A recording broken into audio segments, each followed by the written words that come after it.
اور شکیل خان تو ایک مایاناز وزیر ہیں. آپ کو معلوم ہے 2 بار اپنے ہی وزرائے اعلیٰ نے انہیں کابینہ سے نکال دیا تھا. کیوں نکالا تھا؟ کیونکہ ہماری معلومات کے مطابق یہ بہت زیادہ آؤٹ سپوکن ہیں. یہ ہر وہ بات کر جاتے ہیں جو کہ پارٹی کی پالیسی کے خلاف ہو، یہ اس پہ سٹینڈ لیتے ہیں.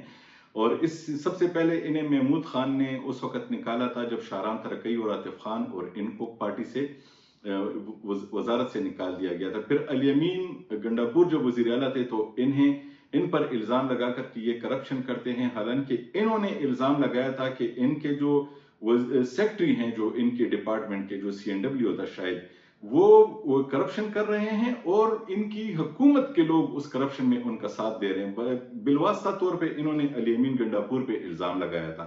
اب علی امین گنڈاپور پہ الزام لگانے کے بعد جو ان کا جو سٹانس تھا وہ سامنے آیا تھا تو علی امین جو ہے وہ ان کے سیکٹری کے ساتھ کھڑے ہو گئے تھے. اب جب شکیل خان ایک بار پھر شامل کر لیے گئے ہیں تو اس سے یہ بات تو واضح ہے کہ موجودہ حکومت نے اس وقت جو 2 لوگوں کا سٹینڈ سامنے آیا تھا اس میں شکیل خان کو اڈاپٹ کر کے علی امین کو کہہ دیا کہ آپ اس وقت غلط کہہ رہے تھے اور آپ کا سٹینڈ غلط تھا. تو اس لیے علی امین گنڈاپور جو ہیں تو ان کا اس وقت کا جو کرپشن کے حوالے سے سٹینڈ تھا، آج کی حکومت نے اس پہ دستخط کر دیے کہ علی امین غلط کہہ رہے تھے اور شکیل خان ٹھیک کہہ رہے تھے.